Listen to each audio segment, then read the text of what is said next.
Bonjour à toutes et à tous, je suis Marc Landré et vous écoutez le podcast de l'hypertransformation by SIA Partners, le premier podcast qui décrypte de l'intérieur les transformations technologiques et organisationnelles des entreprises.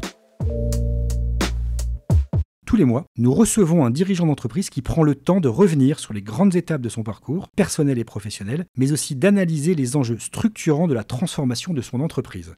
Une trentaine de technologies à vocation disruptive sont actuellement en gestation ou en cours de déploiement dans les entreprises. L'intelligence artificielle, évidemment, qu'elle soit générative, prédictive ou frugale, mais aussi plus globalement le numérique via l'informatique quantique ou la réalité immersive, ou encore le spatial, les sciences de la vie ou des matériaux, les crypto-monnaies, la cybersécurité, la décarbonation. La combinaison de toutes ces technologies, qui est la caractéristique de cette révolution industrielle, de cette hyper-transformation, change fondamentalement la donne et démultiplie la vitesse de développement des entreprises qui n'ont d'autre choix que de s'adapter pour survivre. C'est tout l'objet du podcast de l'hyper-transformation by SIA Partners que de vous raconter, comme si vous y étiez, les coulisses et les impacts de cette révolution technologique à l'œuvre.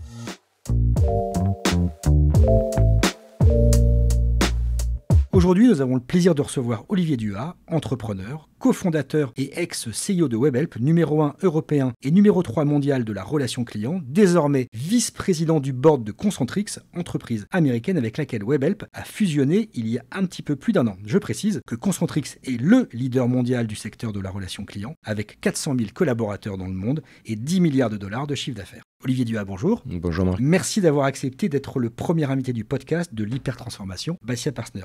Tu vas bien ? Je vais très bien, c'est un plaisir d'être là, merci. Tu as passé de bonnes vacances ? J'ai passé de très belles vacances et ravi de faire cette rentrée en ta présence. Merci en tout cas d'avoir accepté. Alors avant de parler de Webhelp et de la fusion avec Concentrix, on va se parler un peu de toi et de ton parcours.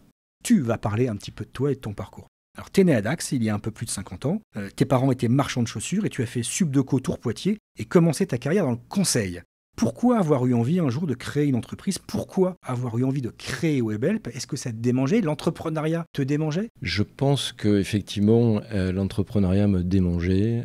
J'ai un papa qui m'a expliqué, parce que ça a été sa vie, qu'on devait et on pouvait faire beaucoup de choses en se prenant en main. Alors le président de la République disait qu'il suffit de traverser la rue pour trouver un job, ce qui n'est pas très bien choisi pour un président de la République, mais qui peut être bien choisi pour un père qui veut éduquer ses enfants. Donc effectivement, j'ai vu mon papa se prendre en main, créer son entreprise, développer une belle affaire dans le sud-ouest de la France. J'ai fait des études avant tout ça. Tu as cité Subdeco, l'INSEAD. Je débute dans le conseil parce que je pense que c'est une formidable école de formation. Et puis on arrive dans les années 2000, la vague Internet. Et là, je me dis, avec Frédéric, qui a été mon associé dans cette Frédéric Jousset, qu'il y a une formidable opportunité pour débuter quelque chose. On n'a pas d'idée, mais on décide de brainstormer entre nous et ça donne... Pas d'idée, pas de pétrole. On n'a pas d'idée et on n'a pas d'argent. Mais par contre, on a d'énergie, on est jeune, on pense qu'on est bien formé et puis un brin d'insouciance et on démarre Webhelp en juin 2000. C'est faux de dire que vous n'avez pas d'idée parce que je crois que votre idée, vous l'avez trouvée, votre première idée, vous l'avez trouvée aux États-Unis.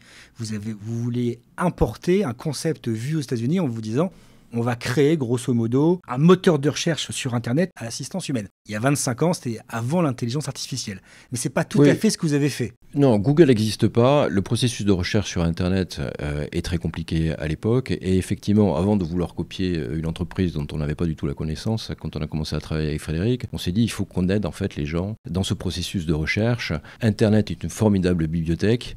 Mais il n'y a pas de bibliothécaire, donc on va réinventer le bibliothécaire dans la bibliothèque et on crée, d'abord sur des slides, un concept de moteur de recherche assistance humaine. C'était quoi ? C'était une espèce de SAP, SVP, exactement. C'est exactement l'idée, c'est de se dire il faut réintroduire de l'humain dans quelque chose qui est très technologique.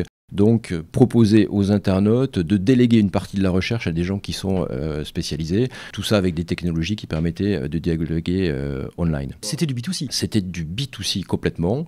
Mais très vite, donc on tombe effectivement sur un projet très similaire aux États-Unis. Je te la fais rapide parce que ça peut être un peu long, mais on décide de travailler avec eux. On lance notre portail, notre moteur de recherche. C'est un succès phénoménal parce qu'effectivement, il y a un vrai besoin et il y a énormément de trafic. Mais à chaque fois que quelqu'un pose une question, situation, on perd de l'argent et on est capable de savoir assez précisément quand est-ce qu'on va être obligé de refaire nos CV parce qu'on a levé une certaine somme d'argent et on voit bien que ça ne va pas aller très loin. Donc Webhelp est né sur cette fausse bonne idée, mais finalement ça nous a permis de mettre au point toute une chaîne de valeur humaine, technologique et des process qu'on a très vite détourné pour en faire un projet de B2B, de relations clients online, voyant effectivement que l'économie allait se digitaliser. On se dit on va ringardiser ce qu'on appelait à l'époque les centres d'appel pour faire des centres de contact complètement digital en quelque sorte. Et on part sur cette idée très vite et on n'en est jamais sorti. Et après effectivement on a développé Webhelp jusqu'aux chiffres que tu viens de citer. Alors comment ça s'est fait ? C'est-à-dire comment vous avez pu pivoter autant de fois pour fabriquer un concept qui, au final, je le répète, pour devenir un des leaders mondiaux du secteur. Webhelp est une success story peu connue en France. Beaucoup de grandes entreprises travaillent avec vous, vous délèguent leurs relations clientèle en marque blanche, c'est-à-dire qu'on ne le sait pas, le client final ne le sait pas, l'usager ou l'utilisateur final ne le sait pas, et pourtant vous êtes derrière. Alors comment vous avez fait et quelles ont été, je dirais, les clés du succès, de cette réussite, de cette transformation ? Je pense que tu touches à un point essentiel de l'hyper-transformation ou de ce qui permet à une entreprise de se transformer, c'est son état d'esprit. C'est sa manière de penser, son attitude, sa culture. Et je pense qu'avec Frédéric, on a eu la chance en fait d'avoir ce même état d'esprit de l'entreprise agile, de l'entreprise en mouvement, de chercher à anticiper en permanence. Et c'est Jean Monnet disait, les gens ne changent que par nécessité et ils ne voient la nécessité que dans la crise. En fait, on pivote parce que on voit notre crise arriver. On voit que notre premier business model, ce fameux portail au moteur de recherche à assistance humaine, il n'a pas de modèle économique derrière. Donc on est au bord du précipice et donc on va changer par nécessité. On voit la nécessité dans la crise qui arrive. Et je pense que c'est le rôle en fait des leaders. Vous en avez eu plusieurs. On en a eu plusieurs. Et donc l'hyper-transformation dans une organisation, elle part de ça. C'est le point de départ. C'est l'état d'esprit. C'est la culture de l'entreprise et c'est le rôle des leaders d'insuffler cette culture en fait du changement permanent. Peter Drucker disait Culture eats strategy for breakfast. Et c'est quelque chose qu'on a répété et qu'on s'est répété en permanence parce que je pense qu'on en a même fait un différenciateur fort dans notre industrie qui était de se dire on ne veut pas perdre cette culture en fait du changement, de la transformation. Alors ce pivot-là, il a été très structurant. On n'a pas passé notre vie à pivoter, mais on a passé notre vie à se transformer parce que quand tu passes de 2 fondateurs à 150 000 salariés, que tu commences sur un seul marché qui est le marché français, jusqu'à 100 pays aujourd'hui adressables, quand tu as un marché de 65 millions de Français comme marché cible et qu'aujourd'hui on en a 7 milliards, 29 acquisitions, toutes les crises effectivement financières, technologiques, tu passes ton temps à te transformer et tout part effectivement de l'état d'esprit et de la culture. Comment tu résumerais cet état d'esprit ? C'est très entrepreneurial, c'est très audacieux, mais pas non plus ultra risqué. Je crois que tu as une formule qui dit, grosso modo, il faut réaliser ses rêves, mais il faut que les rêves soient réalisables. C'est-à-dire qu'il ne faut pas viser la Lune, il faut essayer de l'atteindre sans véritablement la toucher. Il faut être ambitieux. Je pense que ça aussi, c'est quelque chose qui nous a beaucoup aidé, cette ambition avec de l'insouciance et de la prise de risque. Il y a la CEO du Body Shop disait quand je présente mes objectifs, si mon éditoire ne rigole pas, c'est que mes objectifs ne sont pas assez ambitieux. Donc il y a quand même cette notion de en permanence se dire on va aller plus loin que les autres. Et cette culture, comment on l'a développée ? On l'a développée déjà dans le choix des hommes et des femmes qui nous ont rejoints. Je pense qu'on a toujours privilégié l'état d'esprit des gens qu'on a recrutés avant les compétences, avant les expertises. Parce que les compétences, on peut les développer. Parce que les expertises, en fait, elles s'apprennent. On peut former des gens. Mais le mindset, c'est quelque chose qui est au plus profond de nous-mêmes. Je dis toujours, la culture dans une entreprise, c'est comme l'éducation dans une famille. Quand on rentre à l'âge adulte, on a pris l'habitude de se comporter d'une certaine manière et c'est lié à notre éducation. Je ne peux pas changer l'éducation des gens. Quand je les récupère, ils sont éduqués, ils sont grands, ils sont adultes. Mais on voit bien le pouvoir de l'éducation. La culture d'entreprise, c'est la même chose. Donc, on a réussi à, je pense, fédérer une équipe qui avait cette vision, toujours entrepreneurial, très en mouvement. On appelait ça, même à un moment, on en a fait tout un programme, c'était peut-être un peu arrogant, mais on appelait ça la founders mentality, la mentalité des fondateurs. On a vu l'importance en fait de ne pas changer cet état d'esprit, quelles que soient les étapes, les cycles de développement, la taille de la boîte et la complexité. On reparlera de la complexité. Parce que cette transformation, cette hyper-transformation, en vérité, ça a été la gestion d'une hyper-croissance. Tu disais tout à l'heure, vous êtes parti à 2, vous avez fini à 150 000. Et tout ça en un petit peu plus de 20 ans. Je pense que dans tes rêves les plus fous au départ, jamais tu n'as imaginé que tu pourrais amener ton idée à ce niveau-là de développement, à ce niveau-là d'impact économique dans le monde. C'est clair que c'est quelque chose, c'est un apprentissage de ce qu'a été, à mon avis, ma vie d'entrepreneur. On dit souvent « sky is the limit », mais en fait c'est vrai. En fait, je pense qu'on sous-estime à quel point, quand on garde cet état d'esprit et qu'on est un peu câblé comme ça, on a toujours quelque chose de nouveau à inventer. Alors, on fait bien évidemment des erreurs. Comme disait Churchill, la réussite ou la victoire, c'est d'aller d'échec en échec avec toujours le même enthousiasme. Ça, c'est quelque chose que j'ai sous-estimé quand j'ai démarré. Et Frédéric, c'était certainement la même chose. Effectivement... La force de l'erreur ? La capacité qu'on peut avoir, qu'une organisation peut avoir, qu'une équipe a finalement repousser les domaines du possible en permanence. Quand on était premier en France, on a mis 10 ans à être un leader en France, qu'on a réuni nos équipes, on devait faire moins de 100 millions d'euros de chiffre d'affaires, on leur a dit, dans 4 ans, on sera numéro 1 en Europe et on fera 500 millions d'euros de chiffre d'affaires. Tout le monde s'est marré. Mais en fait, on avait un cap, on avait une vision, et on a finalement aligné toute l'organisation autour d'un objectif qui était ultra ambitieux. Et quand on a fait l'Europe, on a dit maintenant il faut qu'on soit leader mondial. Donc il y a toujours des choses à faire, il y a toujours des choses à explorer. Et effectivement, il ne faut pas perdre son enthousiasme et son énergie.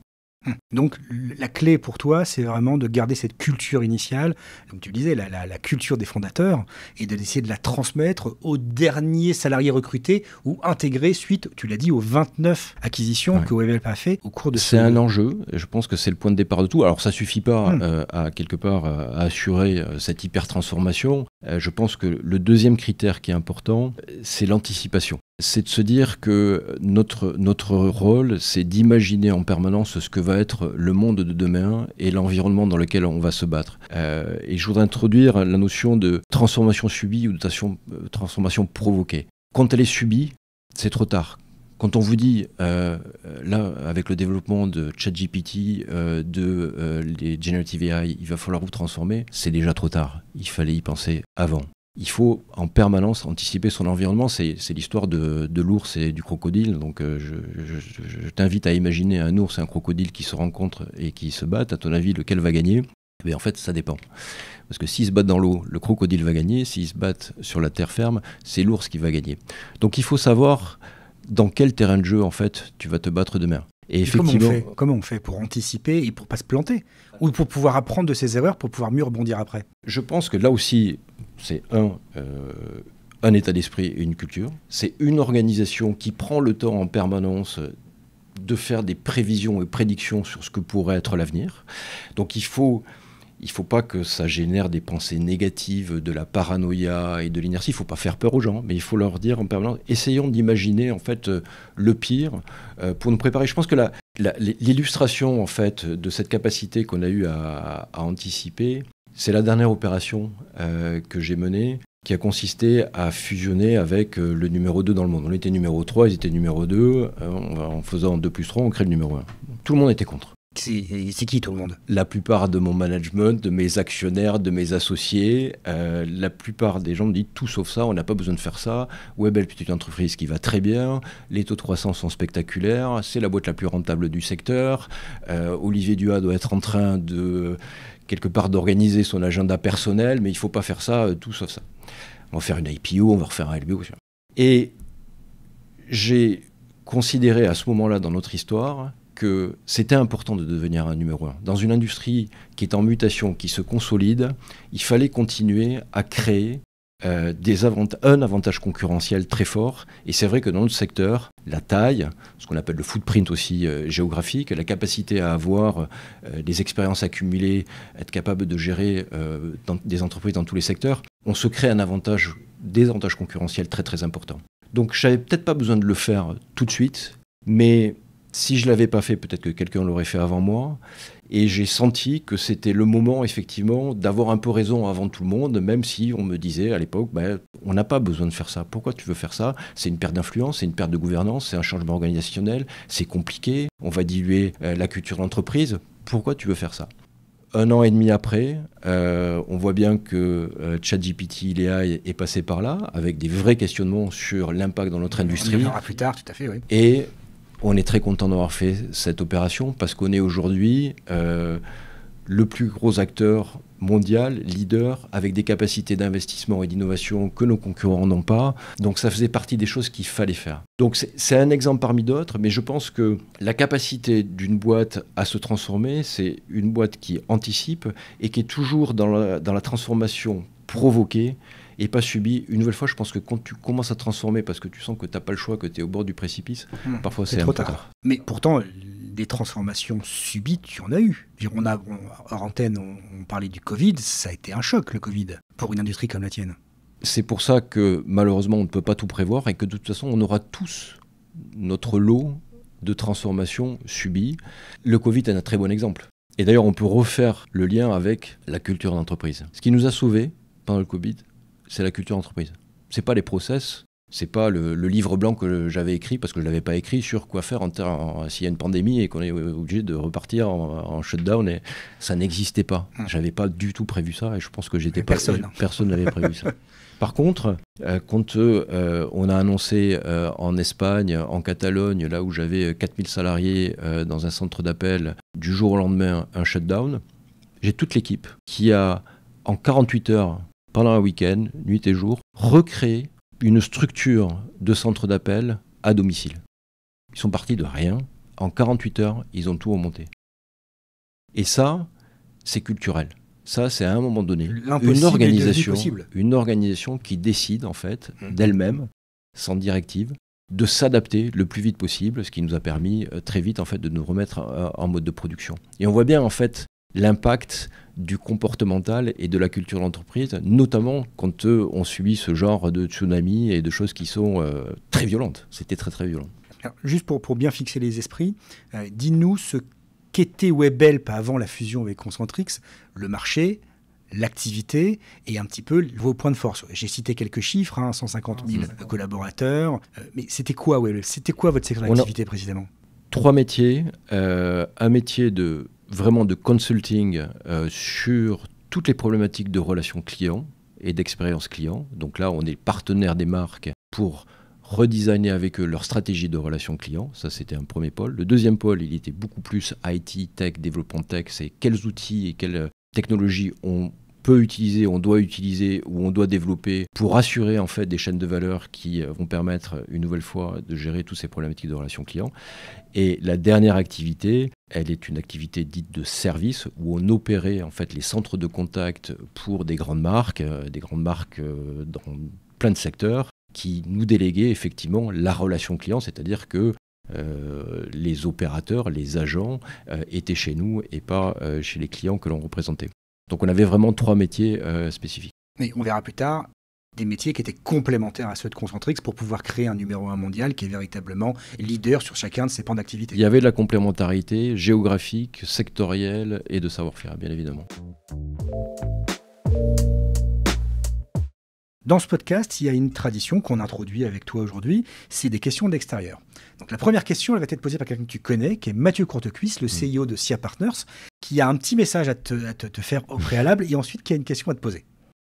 Cher Olivier, d'abord merci de participer à cet exercice nouveau pour nous et de bien vouloir inaugurer cette série. J'ai une petite question pour toi qui est plus une question qui me titille aussi par ailleurs.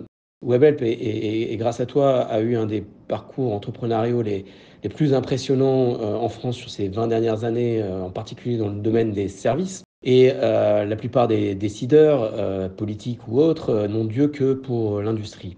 Je voudrais savoir si toi, d'abord, est-ce que tu as une forme de frustration au-delà de l'aspect potentiellement narcissique, mais je sais que ça te dépasse. C'est pourquoi cette obsession de ne jamais vouloir reconnaître la valeur ajoutée des métiers de service dans notre pays et reconnaître l'importance de l'industrialisation de ces métiers de service. Donc, je serais curieux d'avoir ton opinion sur ce sujet.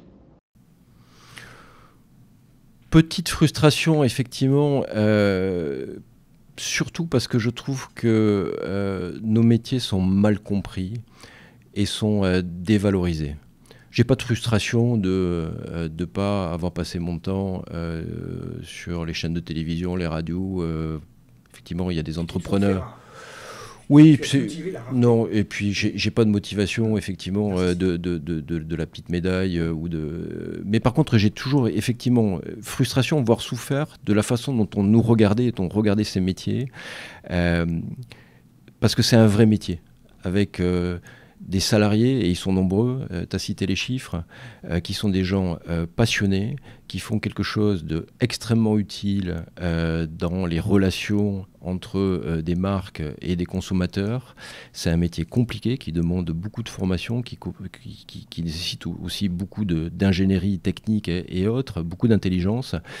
Et effectivement, une certaine frustration, une certaine déception que on ne nous est pas reconnu pour ça et pour la noblesse en fait de ce métier. C'est dommage. Mais bon, je pense que ça change. J'espère que ça changera. Et en tout cas, je suis ravi que Webhelp ait connu ce parcours et qu'on ait l'occasion encore aujourd'hui de pouvoir en reparler. Mais toi, tu es un citoyen du monde. C'est-à-dire que c'est une boîte française, mais qui a une résonance internationale. Et tu as voyagé dans le monde entier, fait des acquisitions dans le monde entier. Est-ce que cette non-reconnaissance de l'activité de service, de l'industrialisation des services, est la même ailleurs qu'en France? Ou est-ce que c'est une culture française que de considérer qu'il n'y a que l'industrie qui vaille? Je pense que c'est assez français, effectivement. Là, on parle de mes métiers de la relation client, mais si on prend les métiers du conseil, des SS2I, les Sodexo, il y a plein de métiers du service. On a créé en France plein de leaders mondiaux dans le domaine des services. Et effectivement, on en parle très peu et on n'en parle pas assez. Il faut savoir qu'il y a 1% de la population active qui travaille dans les centres de contact. 1%. 1%. C'est un vrai secteur qui est pourvoyeur d'emploi. Donc oui, j'ai un confrère qui est une boîte qui est cotée, qui fait partie du CAC 40, qui est cotée en France, qui est Téléperformance, qui est très connue. Quand on regarde la couverture médiatique d'un Téléperformance qui est vraiment dans le même métier que nous, par rapport à d'autres secteurs, c'est ridicule. C'est extrêmement faible. Ce sont des boîtes qui ne sont pas suivies, alors que Téléperformance est une boîte formidable qui a eu aussi un parcours entrepreneurial extraordinaire. Alors aujourd'hui, on est les deux leaders mondiaux, on est à peu près de même taille. Et on voit que c'est deux initiatives françaises au départ. Mais on n'a pas beaucoup parlé de nous. C'est dommage. Parce qu'on considérait que ce n'étaient pas des vrais métiers ou des sous-métiers ou des emplois peu qualifiés, parce qu'on a très longtemps réduit la relation client à des centres d'appel au Maroc avec des gens qui ne parlaient pas français et qui se faisaient appeler Gérard.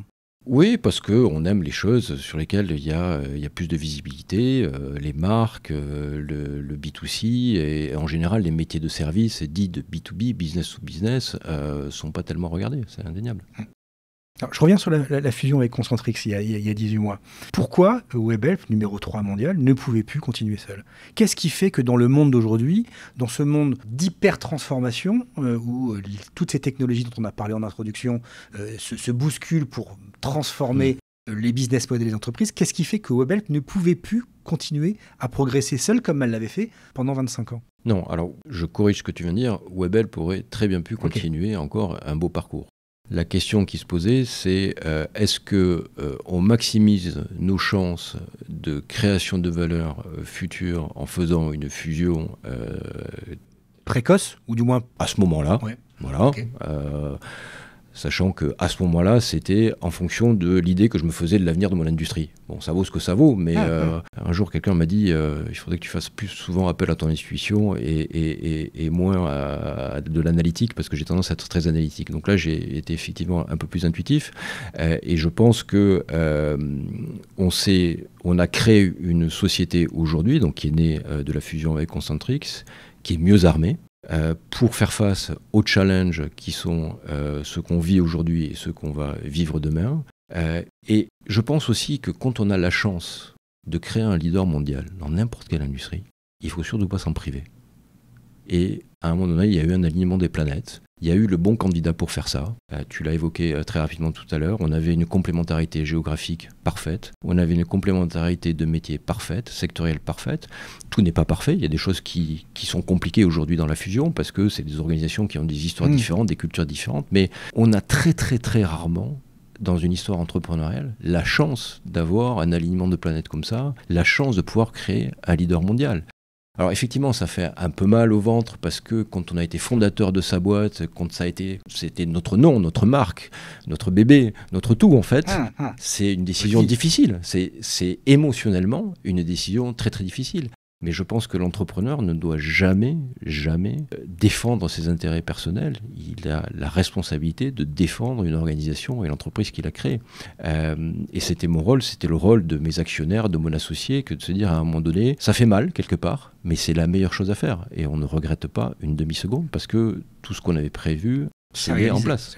Ce qui est d'autant plus surprenant que tu as toujours refusé de te vendre, tu as eu de multiples occasions ou propositions de racheter Webhelp, tu as toujours refusé, tu as privilégié les LBO, je crois que tu en as fait 4 ou 5. 5, oui. 5, voilà. Et à chaque fois avec succès, avec une multiplication par 2 ou 3 de la valeur.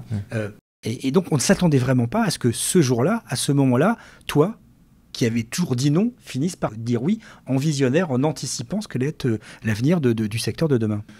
Alors, je vais te faire une réponse qui est peut-être bizarre par rapport à l'introduction de cette conversation, c'est que je disais « the sky is the limit », mais en fait, je pense aussi que rien n'est permanent et qu'il faut avoir la sagesse de se dire que ça reste quand même très difficile dans la durée d'être bon, d'être le premier de la classe en termes de taux de croissance, en termes de rentabilité.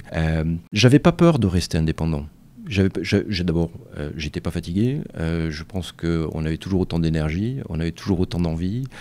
Donc, ça n'a pas été défensif. Et ça, je pense que c'est important de le dire. C'est la même notion que la transformation subie ou provoquée. C'était absolument pas défensif. C'est toi qui as appelé offensif. Oui, non, c'est moi qui les ai appelés. Et donc, je l'ai pas subi, je l'ai provoqué. On aurait pu faire autrement, mais une nouvelle fois, et je pense que les événements, quelque part, et les facteurs exogènes qui s'ouvrent aujourd'hui à nous donnent quelque part raison. On a eu cette chance de créer un leader mondial, il fallait surtout pas s'en priver. Deuxième question, extérieure, elle vient d'un psy. Il s'appelle Eric Albert, qui est le fondateur et dirigeant d'un cabinet qui s'appelle YouSide. Et YouSide, il s'est spécialisé dans le coaching et l'accompagnement des dirigeants. Il a une question assez fine à te poser, Eric. Que je découvre. Bonjour, Olivier Duhat. Vous avez créé Webhelp avec votre associé et vous avez mené cette entreprise à un niveau exceptionnel. Mais depuis la fusion, vous n'êtes plus numéro 1 du nouveau groupe. Est-ce qu'il y a des nouvelles satisfactions dans ce rôle? Et est-ce qu'il y a des manques et des frustrations? Et lorsqu'on a été fondateur, est-ce qu'on peut se projeter durablement dans une entreprise dont on n'est plus le boss? Tu l'as introduit tout à l'heure, tu as dit toi-même qu'il y avait des frustrations, mais quelles sont-elles et comment on arrive à se projeter une fois qu'on a vendu sa boîte, qu'on a vendu son bébé, qu'on a vendu sa vie? J'ai droit à un joker sur cette question? Non. Non, c'est une question qui est, je vais pas dire c'est difficile d'y répondre, mais effectivement, c'est une très bonne question parce que ça génère des frustrations. C'est une nouvelle fois un choix que je regrette pas, mais on n'est plus aux manettes. On voit des choses se passer et on a très envie de corriger certaines choses qu'on aurait fait différemment. Donc on est un peu instable sur sa chaise et on a envie de dire mais pourquoi ça se passe comme ça, il aurait fallu faire comme ça. Donc c'est effectivement très dur. Il faut prendre de la distance. Je pense que j'ai la chance d'être une personnalité où je regarde toujours devant moi, j'ai toujours d'autres projets, je suis de nouveau dans la création d'entreprises. Toujours en mouvement. Et je me suis toujours en mouvement et donc ça m'aide énormément. Mais oui, c'est très difficile, ça crée des frustrations. parce qu'on a un amour profond en fait pour ce qu'on a développé, et donc c'est très émotionnel. Mais une nouvelle fois, j'en reviens à ce que je disais tout à l'heure, l'émotion ne doit pas compter. Il y a des hommes et des femmes, et beaucoup, qui se battent tous les jours pour cette entreprise. 400 000 collaborateurs, c'est pas rien. Donc voilà, on est là pour les défendre, on est là pour les mettre dans une configuration où leur boulot va être assuré, où il va y avoir de la croissance, de la pérennité, parce que derrière la croissance, il y a de la pérennité. Et c'est le premier rôle d'un entrepreneur qui est d'assurer en fait que la pérennité de l'entreprise est lancée. Et ton rôle aujourd'hui, donc chez Concentrix ? Aujourd'hui, je suis vice-président du board, donc je collabore avec le board. Donc Concentrix est une société cotée au Nasdaq, donc c'est une gouvernance qui est très différente de ce que j'ai connu, parce qu'on a toujours été une entreprise privée. Ça crée aussi un certain nombre de frustrations, parce que la gouvernance d'une boîte publique et d'une boîte privée, c'est quand même très très différent. On a malheureusement, je trouve, des visions beaucoup plus court-termistes et trop court-termistes, parce qu'il y a un cours de bourse en fait qu'on lit tous les matins. Donc ça crée aussi un certain nombre de frustrations, mais j'apprends de nouvelles choses, et j'y prends beaucoup de plaisir, et il y a encore plein de choses à faire, et je collabore avec le CEO qui est un garçon formidable et que je remercie à chaque fois que l'occasion m'allait donner, parce que sur le papier c'est beau, c'est une très belle entreprise, mais à vivre au jour le jour, c'est beaucoup de sacrifices. Il faut donner beaucoup de sa personne, et il fait un travail formidable. Alors, on va se projeter un petit peu, je dirais, dans les séquences à venir. Il y a un point sur lequel tu as toujours beaucoup insisté dans ton management, dans ta direction d'entreprise. Tu l'as dit tout à l'heure, à travers la culture d'entreprise, c'est les hommes. Or, tu as vécu des révolutions digitales. On va vivre demain une révolution, on vit déjà une révolution de l'intelligence artificielle qui tente à déshumaniser les organisations, à enlever de l'humain des process et des organisations. Tu as écrit un livre, Think Human, justement, qui vise à remettre l'humain au cœur de la transformation de nos économies, à faire en sorte qu'on n'oublie pas les hommes dans les activités économiques. Comment ça se traduit chez Concentrix demain, à l'ère de l'intelligence artificielle? Comment on remet de l'humain dans le process alors qu'on n'a de cesse que de l'enlever pour automatiser, pour rendre plus efficace une gestion, pour qu'elle ne souffre pas d'aléas liés à l'homme? En fait, je pense qu'il faut garder à l'esprit ce qu'a changé l'économie du digital dans le comportement des consommateurs et dans le rapport de force qui est entre les consommateurs et les marques. Aujourd'hui, c'est le client qui a le pouvoir. Ce qu'on a connu, c'est une véritable révolution copernicienne. Pourquoi ? Parce que dans un monde où c'est très difficile de se différencier par le produit, parce que sur Internet, tout le monde vend la même chose. Dans un monde où c'est très difficile de se différencier par le prix, parce que tout se compare, et tu iras acheter la machine à laver que tu as choisie, là où tu la trouves la moins chère, tu n'as pas de fidélité en fait à la plateforme. Quand on ne peut pas se différencier par le produit, quand on ne peut pas se différencier par le prix, il ne reste que le service. Et on est donc rentré dans une économie de l'expérience, et cette économie de l'expérience, elle est impossible sans le facteur humain. Le consommateur, il est, ce que je dis dans mon livre, c'est un hédoniste feignant en mal de reconnaissance. Hédoniste pourquoi ? Parce qu'il est toujours à la recherche de plaisir. C'est l'inattendu, c'est je vais te proposer quelque chose auquel tu ne t'attendais pas, donc je vais en permanence solliciter ton striatum qui va générer de la dopamine sur de l'inattendu. Le consommateur, il aime le moindre effort. Donc on est dans le monde du tout doit être facile, on doit tout faire en tout clic, parce que là c'est pareil, c'est composante en fait de la structure de notre cerveau. On est plutôt effortless comme on dit.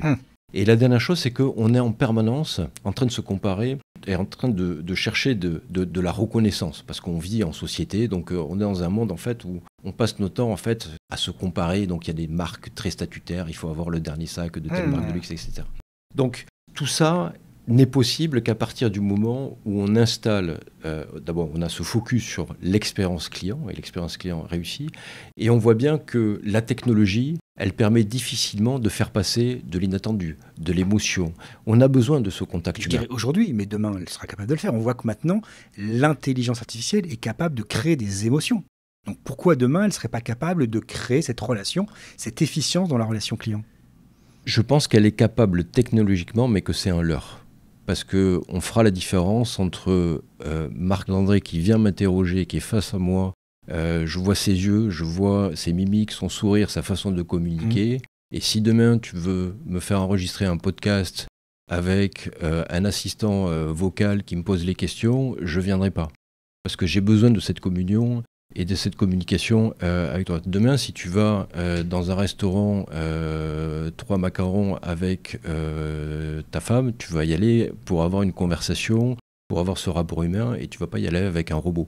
Donc j'ai l'impression qu'il y a une espèce de fantasme autour de dire, si technologiquement c'est possible, en fait, les gens pensent qu'on va tout switcher sur des applicatifs en fait robotisés, automatisés, juste parce qu'effectivement le robot sera capable de prendre exactement ton même timbre de voix, il sera capable de répondre à ta place parce qu'il y aura eu effectivement une base de connaissances avec tes réponses infinies. Voilà. Mais est-ce qu'on a envie de ça? Qui a envie de ça? C'est pas parce que technologiquement c'est faisable, on est capable d'envoyer des fusées sur la Lune que tu vas aller faire ton marché en fusée. Il y a à un moment donné un consommateur, un être humain qui dit ça j'en veux, ça j'en veux pas. Même si au final ça coûte plus cher? Mais alors ça, c'est c'est pas forcément le cas, parce que je pense que c'est l'équation économique. On a l'impression que parce que technologiquement ça marche, c'est gratuit. Mais aujourd'hui, créer un chatbot dans nos métiers dont l'objectif serait de remplacer un agent, ça coûte une fortune. Je reprends mon histoire de la fusée qui va sur la Lune et qui peut pas être appliquée dans beaucoup d'environnements.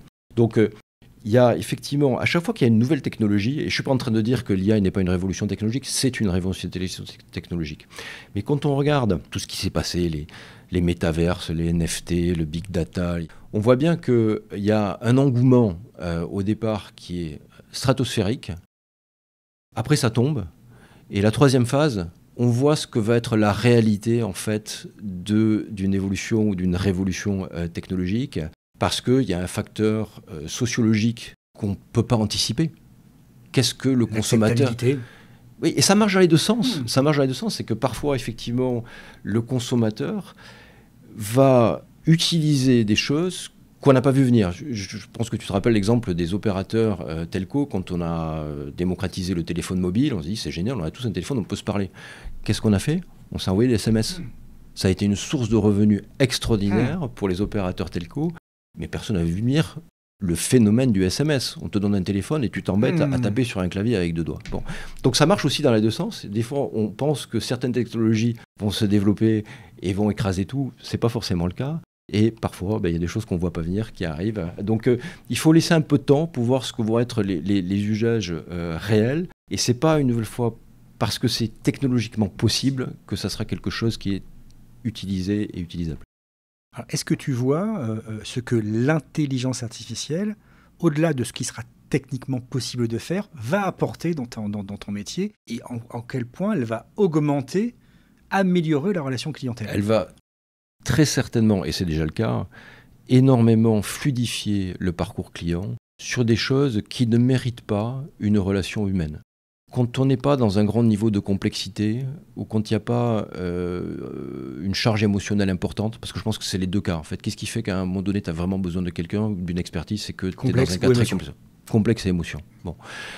Aujourd'hui, effectivement, il y a peut-être encore dans nos métiers des choses qui sont humanisées, qui ne méritent pas de l'être, et le consommateur switchera de lui-même. C'est quand tu vas dans un aéroport maintenant, si tu as un petit bagage, tu prends le petit pistolet, tu le flashes, tu prends le ticket toi-même et tu n'as pas besoin de passer au comptoir. Mais il ne faut pas oublier une chose non plus, c'est que le consommateur, il n'est pas unique.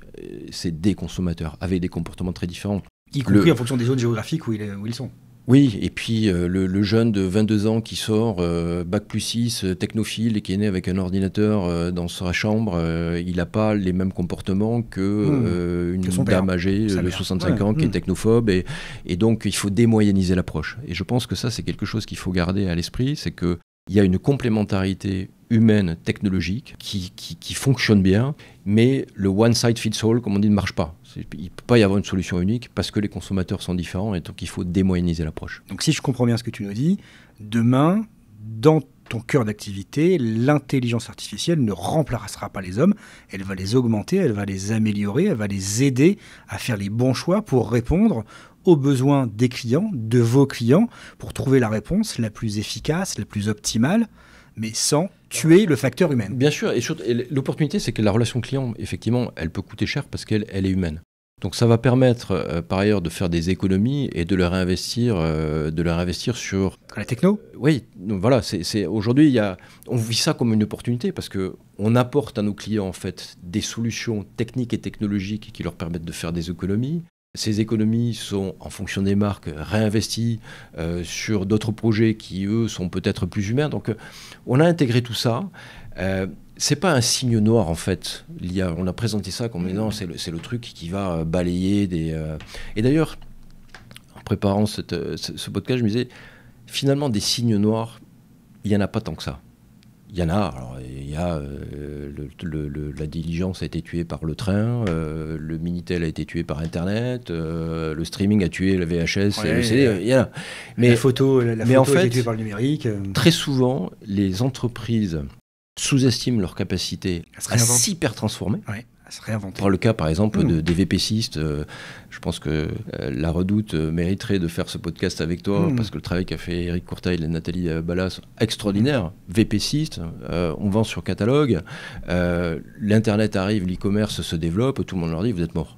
Non. Ils ont réinventé la boîte, ils se sont hyper transformés, alors que d'autres confrères ont vu ça comme un signe noir en disant, bon, ben, on ferme boutique, c'est mort. Donc on sous-estime parfois la capacité à une entreprise à s'hyper-transformer. C'est pour ça que j'aime bien cette notion d'hyper-transformation.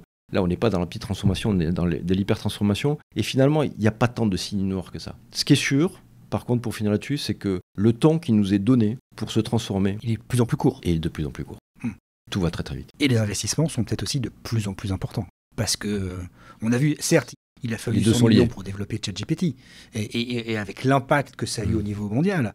Mais on se dit que c'est pas 100 millions qu'il va falloir mettre sur la table. D'ailleurs, c'est pas ce qu'a mis Microsoft dans OpenAI. C'est beaucoup plus. Alors, c'est beaucoup plus d'argent, mais c'est un reach qui est beaucoup plus important tout de suite.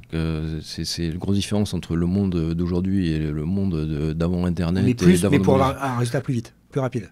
Tout de suite, tu peux être complètement mondial. C'est à partir du moment où tu as une avancée technologique, tu la réserves pas à ton pays. Elle peut devenir mondiale. Donc, ton terrain de jeu, c'est 8 milliards de citoyens très vite.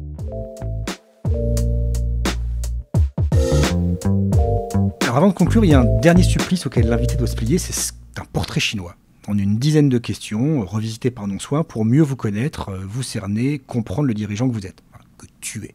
L'idée, c'est de répondre du tac au tac, le plus rapidement possible, presque sans réfléchir. Si jamais tu sais, si tu sais pas, bah tu passes. Tu peux appeler un ami aussi, mais comme dans le jeu télé. Mais alors toi qui es passionné de tennis, je disais que Arthur Ashe a dit un jour, les clés de la réussite, une des clés de la réussite, c'est la confiance en soi, et la clé de la confiance en soi, c'est la préparation. Donc en général, je ne réponds jamais à ces portraits chinois, parce que je n'ai pas de préparation. Celle-là, tu verras, elles sont assez bienveillantes comme question, et je pense que même sans réfléchir, tu as les réponses. Quelle est ton appli préférée ? Je pense que c'est Deezer. Deezer. Ouais. Donc musique. Musique, ouais. Musique, podcast. Musique, beaucoup de musique en fait. Ouais. J'aurais du mal à me passer de Deezer. Alors c'est difficile de répondre à cette question parce qu'il y en a plein aujourd'hui qui sont complètement dans notre quotidien et en fait il y a Deezer. Il y a quelques années, tu parlais d'une application de running. Aussi, je l'utilise toujours. Mais les deux vont ensemble en fait. Quelle est ta devise ? Ma devise ? Ouais. Si tu en as une. Alors, j'ai des devises en fonction des domaines, mais dans le business, c'est start with a who, not with a what. C'est très lié au think human, mais je crois plus à la valeur des hommes que n'importe quoi. Le métier que tu voulais exercer quand tu étais petit ? Écoute, j'ai toujours été très sportif. Et je pense que comme beaucoup d'enfants, je rêvais d'avoir effectivement une carrière de sportif de haut niveau. Je jouais d'ailleurs beaucoup au tennis à l'époque. Tu fais beaucoup de ski ? J'ai fait du rugby, j'ai fait du ski, du golf, du tennis. Donc j'ai toujours été très sportif et effectivement à l'âge de 12, 13, 14 ans, j'aurais pu...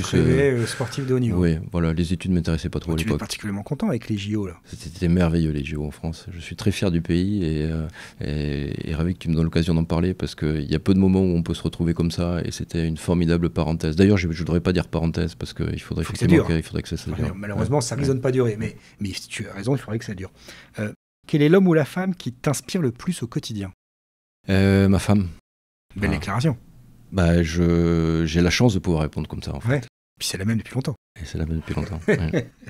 La qualité première d'un dirigeant ? La première, c'est difficile de répondre à ça, mais je pense que c'est l'écoute. Goethe disait parler est un besoin, écouter est un art.